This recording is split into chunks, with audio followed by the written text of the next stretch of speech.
Ici Londres. Voici une nouvelle de très grande importance.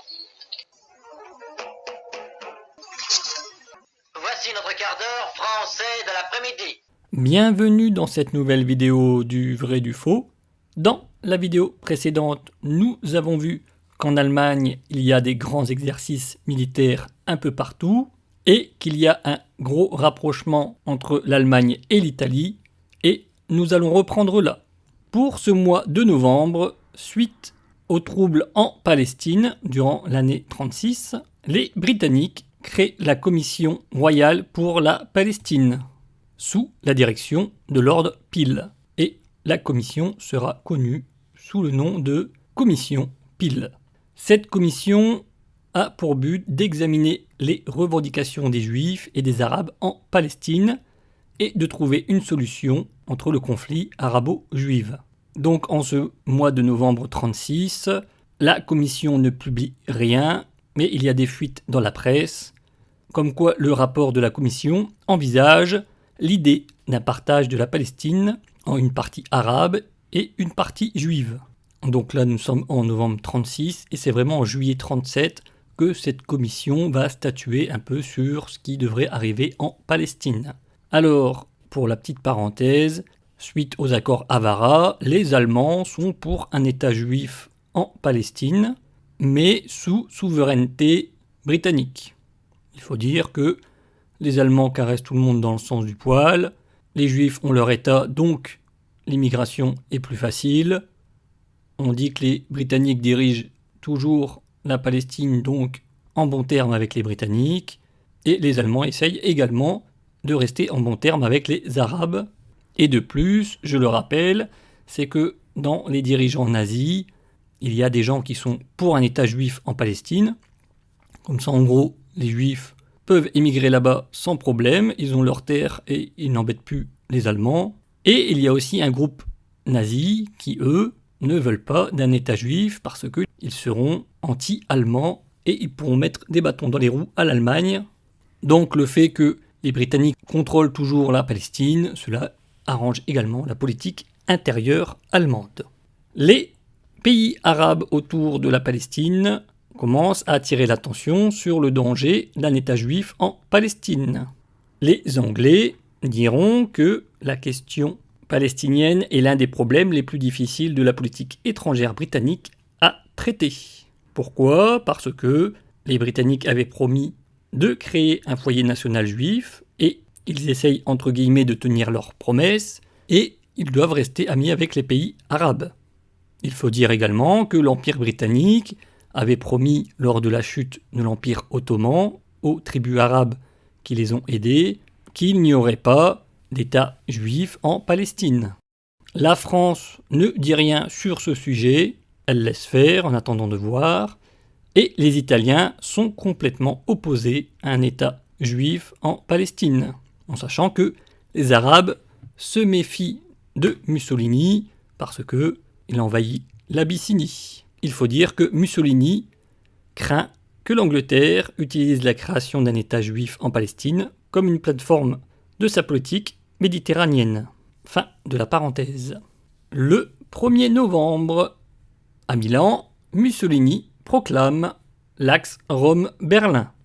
Le 3 novembre, réélection aux États-Unis du président Franklin Roosevelt. Le 5 novembre, le nouveau droit pénal allemand prévoit la peine de mort pour un grand nombre d'infractions redéfinies, comme par exemple le sabotage économique ou le trafic de devises. À cette même date, à Munich, ouverture de l'exposition Le bolchevisme. L'exposition revient sur le caractère bestial du communisme, derrière lequel se profile le juif exterminateur. Le 7 novembre, en Espagne, début de la bataille de Madrid. Le 11 novembre, visite officielle en Iran du ministre des Finances du Reich, Hjalmar Schacht. Il y aura de nombreuses signatures de projets industriels et commerciaux. Les Allemands espèrent remplacer les Anglais dans le pays. Le 13 et 14 novembre, dans la région de Dresde, essai de matériel militaire en présence de nombreux industriels, comme par exemple Krupp, Thyssen, Bosch, etc. Le 14 novembre, le gouvernement allemand déclare nulles les clauses du traité de Versailles sur l'internationalisation des voies fluviales allemands et y rétablit sa souveraineté. Donc vous pouvez imaginer que des péniches ou des bateaux pouvaient passer en Allemagne sans problème, sans aucun contrôle. Le 16 novembre, Hjalmar Schacht se rend en Turquie pour négocier des matières premières et l'implantation d'unités de production. Le 17 novembre, suicide du ministre de l'Intérieur français, le socialiste Roger Salengro. Suicide suite à des rumeurs comme quoi, pendant la Première Guerre mondiale, il aurait déserté, comme quoi il est alcoolique et homosexuel. Le 18 novembre, l'Allemagne et l'Italie reconnaissent le gouvernement nationaliste espagnol de Burgos et intensifient leur soutien à Franco. À cette même date, mise en place des écoles de préparation au mariage, dans lesquelles les futures épouses reçoivent durant 4 à 6 semaines un enseignement ménager et maternel intensif, assorti d'une formation idéologique. Pour information, ces écoles de mariage, ou du moins pour que les femmes soient de bonnes futures épouses, existent déjà dans plusieurs pays d'Europe et existaient également déjà en Allemagne. Là, c'est juste qu'il y a la formation du NSDAP en plus. Le 20 novembre, les chrétiens allemands favorables au nazisme lancent un appel à la mobilisation contre le communisme. Le 22 novembre, création à Paris du comité France-Allemagne pour une coopération avec le Reich hitlérien. Le 25 novembre, pacte conclu entre le Japon et l'Allemagne contre l'internationale communiste. Le pacte est signé et il est ouvert à tous les autres pays du monde qui veulent lutter contre le communisme. Le 27 novembre, Hitler décide de l'organisation des tournois nationaux socialistes qui seront mis en application dès le prochain congrès de Nuremberg.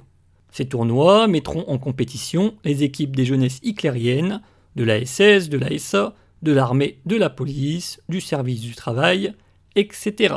Ces tournois prendront fin au début de la Seconde Guerre mondiale.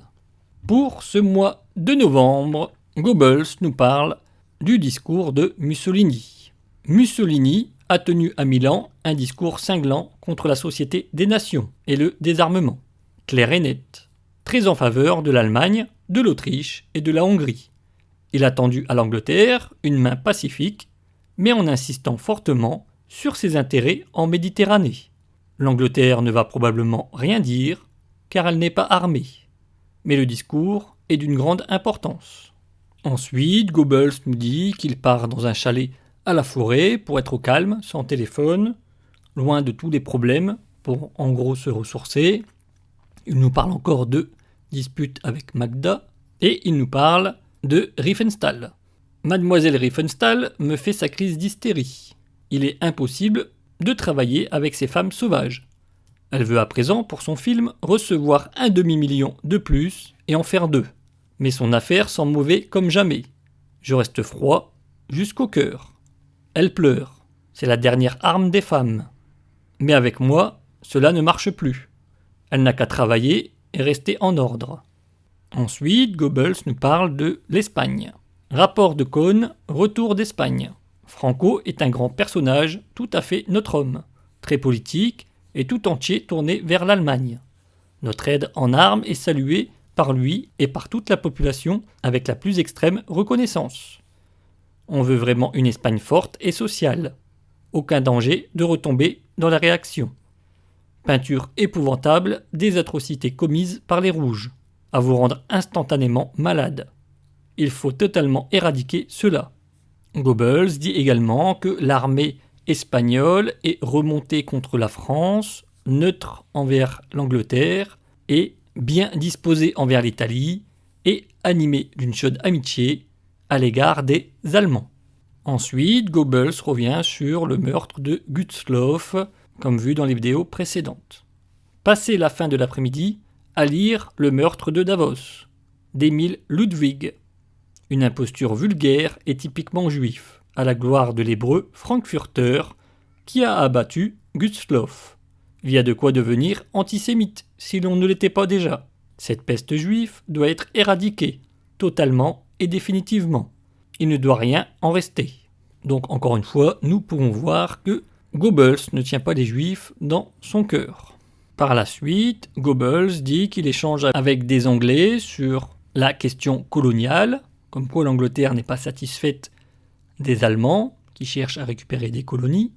Et Goebbels dit « L'Angleterre doit comprendre qu'elle ne peut pas traiter les questions économiques comme elle le fait des questions politiques. Le peuple allemand veut manger, et manger du beurre et du pain, non des phrases anglaises. » Goebbels revient sur l'Espagne, il dit qu'il va demander à la presse allemande de mettre davantage en valeur Franco, il dit qu'il va injecter beaucoup d'argent pour la propagande en Espagne et que également 4 Espagnols sont en Allemagne pour être formés à la propagande par le ministère de Goebbels. Il rajoute également que l'Angleterre colle toujours trop aux positions de la France et il dit qu'il doit quand même être possible de distendre ces liens. Ensuite, Goebbels nous dit qu'il a une conversation chez le Führer sur la Pologne et la Tchécoslovaquie.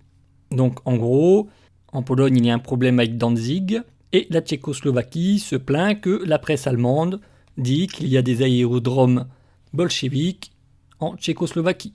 Et la Tchécoslovaquie dit que cela n'est pas vrai et la Tchécoslovaquie accuse les Allemands d'avoir des Tchécoslovaques réfractaires dans leur rang. Et il nous dit que Hitler parle d'armement. Il parle longuement et en détail de notre nouvel armement, spécialement des armes modernes, avec une connaissance pratique étonnante.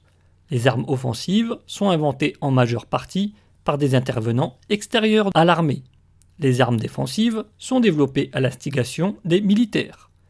L'état de notre armement est pour l'instant excellent. Nous sommes en moyenne supérieurs aux autres nations. Cette supériorité se fonde sur une spécialisation des plus poussées qui ne peut être soutenue que par un peuple aussi intelligent que le nôtre. Cela vaut avant tout pour les pièces d'artillerie. Par la suite, Goebbels revient également sur un déjeuner qu'il fait avec Hitler et il dit que Hitler s'énerve contre les tentatives de dépréciation de l'histoire allemande. Et Hitler ajoute que Charlemagne, lui aussi, nous appartient. Pour information, Himmler également casse du sucre sur le dos de Charlemagne en disant que Charlemagne a apporté la chrétienté au peuple allemand qui a perdu ses racines païennes, mais en voyant que généralement Hitler est favorable à Charlemagne, en disant que Charlemagne a justement rassemblé tous les peuples de l'époque sous la chrétienté, Himmler s'avisera à ne plus trop parler de Charlemagne en présence de Hitler. Donc là, Goebbels ne précise pas si à table Hitler s'énerve contre Himmler, mais ce qui est sûr, c'est que Rosenberg est présent et que lui aussi reste muet, parce que Rosenberg a à peu près les mêmes idées que Himmler. Ensuite, il rajoute qu'au cours du repas, il s'entretient avec le Führer, et Hitler est très satisfait de la situation, que l'armement progresse, et que tout sera fini pour 1941. Goebbels rajoute « La confrontation avec le bolchevisme arrive. Nous voulons être prêts. » Par la suite, Goebbels dit qu'il parle avec le ministre français Reynaud du bolchevisme et qu'en gros, la France est en mauvaise posture. Il semblerait que le ministre lui demande si pour la France il est trop tard, et Goebbels lui répond qu'il n'est jamais trop tard, et qu'en gros, il faut laisser l'Allemagne faire ce qu'elle a à faire. Il rajoute « L'Europe ne doit pas être bolchevisée, et elle ne le sera pas. » Ensuite, Goebbels revient sur la mort de Salengro. Salengro, le ministre français de l'Intérieur, s'est empoisonné, après un convent de sa loge, vraisemblablement sur ordre de celle-ci, voire directement exécuté par elle. Il était menacé d'un procès scandaleux pour désertion. Ainsi fonctionne le Grand Orient. Donc quand il parle de loge et Grand Orient, forcément, Goebbels parle de la franc-maçonnerie, et pour information, il ne s'est pas empoisonné, il s'est suicidé au gaz. Par la suite, Goebbels revient sur l'accord germano-japonais. L'accord germano-japonais est publié aujourd'hui. Les clauses militaires restent secrètes. J'écris dans la nuit un commentaire de l'accord. Je dois en donner lecture à la radio ce soir. Cela créera l'événement au niveau international, mais d'autres peuvent adhérer s'ils le désirent. Le lendemain, la presse étrangère n'est pas trop mauvaise sur l'accord avec le Japon. Seuls Paris et Moscou sont en colère. Londres réagit aigrement. Mon commentaire est en bonne place dans la presse nationale et étrangère. Nous constituons le front avancé contre le bolchevisme. Par la suite, Goebbels revient sur l'Espagne. L'Angleterre envoie des navires en Espagne. Rupture de l'embargo. Les Anglais ont perdu la tête. Ils suivent complètement le sillage des Juifs. Ensuite, Goebbels revient sur un dîner avec les Japonais. Le soir, dîner chez le Führer avec les Japonais. Grand dîner. Les Japonais sont très heureux, nous aussi.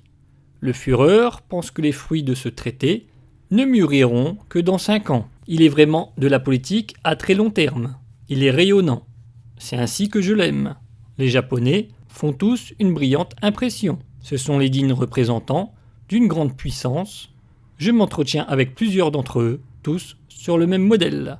Alors ce qui est marrant, c'est qu'ils disent que les fruits de ce traité mûriront dans 5 ans, et 5 ans après, ça sera 1941, et les Japonais attaqueront les Américains à Pearl Harbor. Donc ce n'est pas que Hitler est visionnaire, mais Hitler envisageait déjà d'attaquer l'Union soviétique courant 1941, voire au pire 1942.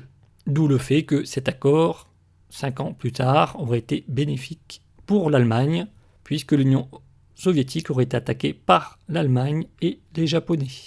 Si il n'y aurait pas eu le déclenchement de la Seconde Guerre mondiale, bien entendu. Alors, pourquoi Hitler envisage d'envahir l'Union soviétique courant 1941, voire 1942 ? C'est parce que les experts allemands lui ont dit que la Russie serait en capacité d'envahir l'Europe en 1942. Et les experts rajoutent que l'Allemagne serait en capacité militaire de résister à la Russie courant 1943 au pire et au mieux courant 1945. En conséquence, Hitler décide de s'allier avec le Japon pour éventuellement prendre la Russie sur 2 fronts courant 1941 dans les idées de Hitler et éventuellement d'être soutenu par d'autres pays, comme l'Italie par exemple, la Pologne, etc. Cela est également une preuve comme quoi Hitler ne voulait pas déclencher la Seconde Guerre mondiale en 1939, parce que il n'était pas prêt et son objectif principal c'était l'Union soviétique. Bien qu'au procès de Nuremberg, les puissances alliées disent le contraire. Hitler a clairement voulu déclencher la guerre en 1939. Nous y reviendrons, mais vous verrez qu'en 1939, dès que la France et l'Angleterre déclarent la guerre à Hitler, Hitler demande immédiatement la paix en disant que son objectif c'est l'Union soviétique à l'Est et non l'Ouest. Mais nous y reviendrons.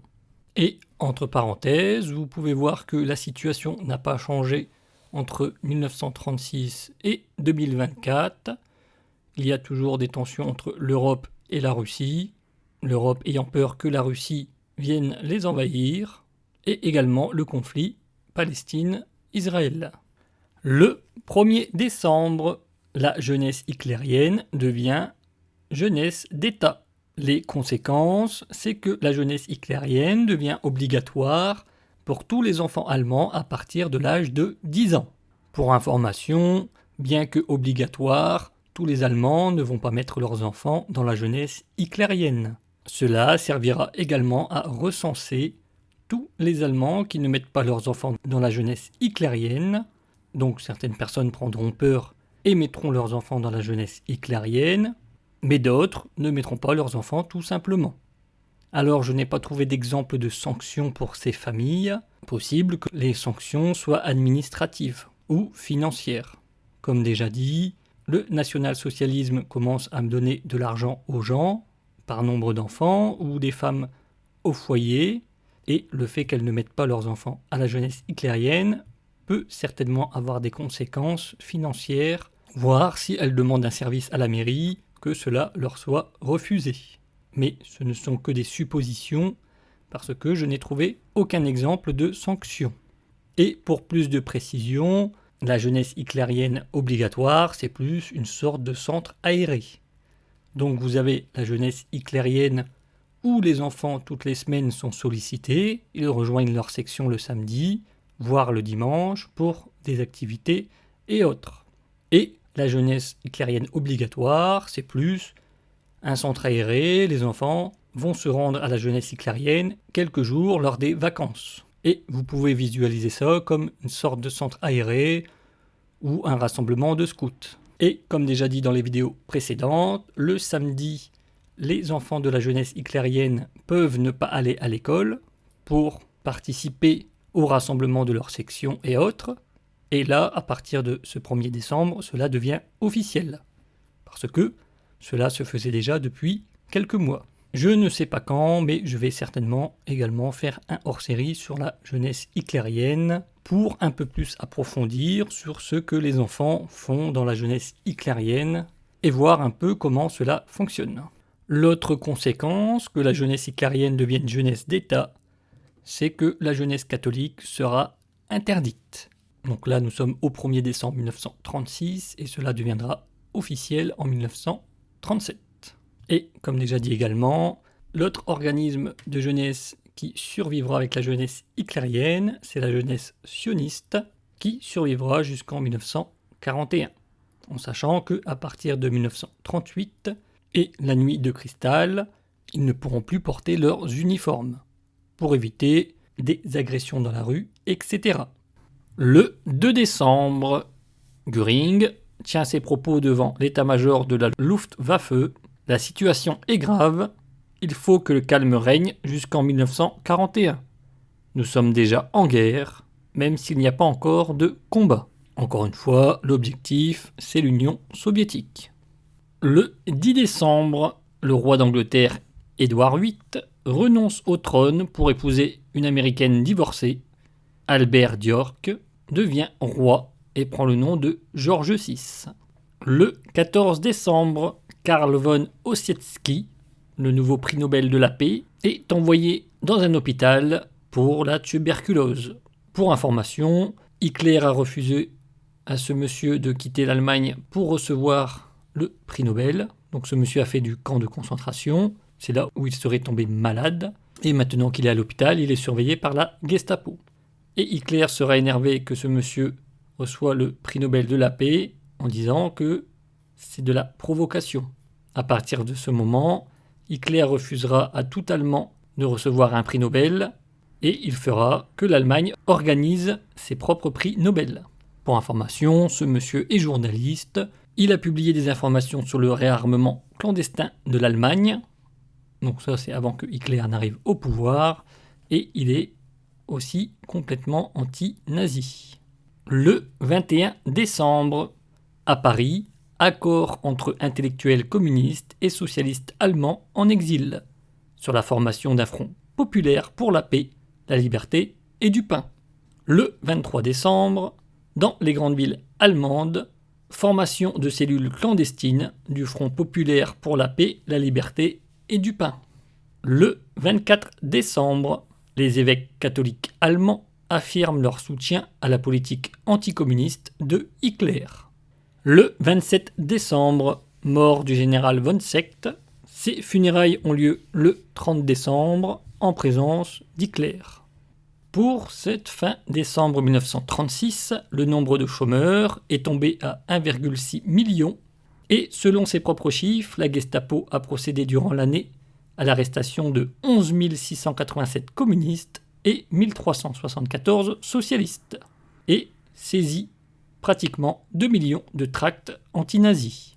Pour ce mois de décembre, Goebbels nous dit « Chez le Führer pour le déjeuner ». Il se plaint de l'inflation et du nombre des fonctionnaires du Reich, spécialement dans les ministères. Tout le monde commet la même faute, constitution de grands appareils qui sont ensuite trop lourds pour travailler correctement. Je refuse. Un petit appareil, mais trié sur le volet et très actif. Par la suite, la presse étrangère publie de grands reportages sur le débarquement de troupes allemandes en Espagne. Ne devrait-on pas expliquer simplement « Eh bien oui, nous ne supportons plus les ingérences de la Russie et nous nous y opposons ». Cela clarifierait assurément la situation. Par la suite, le Führer fait un exposé de 3 heures sur la situation. Montre le danger du bolchevisme, l'Europe est désormais partagée en 2 camps. Nous ne pouvons revenir en arrière. Il montre la tactique des rouges. Faire de l'Espagne un problème international. La France sera la prochaine victime. Blum est un agent conscient des soviétiques, un sioniste et un destructeur du monde. Celui qui gagnera en Espagne aura le prestige. D'une façon ou d'une autre, cela aura de grands effets sur tout le reste de l'Europe, également pour l'Allemagne et pour les restes de communisme qui y subsistent. C'est pourquoi, avant tout, aide militaire allemande. En France, il y a péril en la demeure. L'Allemagne peut seulement souhaiter que la crise soit différée jusqu'à ce que nous soyons prêts. Puis, lorsqu'elle arrivera, intervenir. Monter au bon moment dans l'ascenseur, mais aussi en descendre au bon moment. S'armer, quel qu'en soit le prix. L'argent ne doit jouer aucun rôle, car ce sont les armes qui décident en temps de crise, pas les tractations secrètes ou officielles. Les États autoritaires, Pologne, Autriche, Yougoslavie, Hongrie, ne sont pas à l'abri des crises. Les seuls États résolument anti-bolcheviques sont l'Allemagne, l'Italie et le Japon. Ils doivent traiter ensemble. L'Angleterre viendra s'y joindre si la crise éclate en France. Avec la Pologne, pas de mariage d'amour, mais des relations raisonnables. Cela nous a permis de nous réarmer. Les problèmes mineurs n'ont qu'un rôle très secondaire au regard de la politique internationale. Donc agir en fonction des priorités. Ensuite, Goebbels nous parle du roi d'Angleterre et de sa relation avec une Américaine. Il dit que l'Empire britannique se met à chanceler et, lorsqu'il en parle à Hitler, Hitler lui dit qu'un homme d'État ne devrait jamais épouser une étrangère. Cela est une offense faite aux filles de son pays. Par la suite, il nous dit que justement, le roi d'Angleterre a abdiqué et que la presse allemande ne parle pas trop du sujet. Et Goebbels précise « Nous ne donnons pas de détails parce que c'est une affaire privée. Nous voulons nous comporter avec justesse et décence. » Et il rajoute « Le Führer a une haute conception des devoirs d'un roi. Il ne voudra jamais devenir empereur. Ce fut l'erreur de Napoléon qui s'est imposé en tribun, doit rester un tribun. Le Führer est le Führer. Il n'emprunte pas son titre à un quelconque César. Il veut être Führer. C'est une fonction, une vocation, pas un titre. C'est ainsi que j'aime notre Führer. Et c'est ce qu'il entend bien rester. Celui-là même qu'il est. » Par la suite, parler avec le docteur Wagner des suites désagréables de la loi sur la stérilisation. Le ministère de l'Intérieur voudrait stériliser immédiatement tout le monde. Il devrait déjà commencer par lui-même. Par la suite, on dit que Dimitrov est à Paris. La crise latente suit là-bas son évolution régulière. Existe-t-il encore une possibilité de salut pour la France ? Donc Dimitrov, le proche de Staline, qui avait été un des accusés dans l'incendie du Reichstag. Par la suite, Goebbels revient sur l'assassinat de Gustloff. Hier, début du procès Gustloff. 18 ans de travaux forcés requis contre son assassin. Le meurtrier est insolent et arrogant. La juiverie internationale, comme toujours en pareil cas, cherche à en faire un martyr. Mais nous ne sommes pas inactifs de notre côté. Par la suite, Ribbentrop cherche à faire publier dans la presse allemande une déclaration sur la question du roi d'Angleterre. Le Führer a déjà donné son accord. Mais je lui téléphone une nouvelle fois et je lui déconseille instamment. Là-dessus, le Führer retire son agrément. La décision doit tomber aujourd'hui. Par la suite, Moscou prévoit un triplement de ses effectifs militaires. Il faut donc continuer de s'armer, ne pas se laisser distancer. Par la suite, Goebbels revient sur l'Espagne. Visite du général Faupel. Il revient juste d'Espagne. Ça va mal là-bas. Franco ne peut plus avancer. Les Rouges jouissent d'une trop grande supériorité en hommes et en équipement. Franco n'a pas d'instructeur ni de matériel de remplacement. Le Führer va lui envoyer des officiers allemands comme instructeurs. Si l'Espagne devient rouge, le Portugal et une grande partie de l'Amérique du Sud sont quasi perdus. Et nous perdons aussi nos sources de matières premières. Cela ne doit arriver à aucun prix, donc continuation de l'aide. Faupel considère que la situation est sérieuse, mais il reste assez optimiste. Par la suite, Goebbels revient sur la stérilisation. Les commissions médicales sur les maladies héréditaires procèdent à un trop grand nombre de stérilisations. Il suffit de ne pas savoir compter ou de ne pas connaître de proverbes pour être condamné, ou de ne pas penser par soi-même.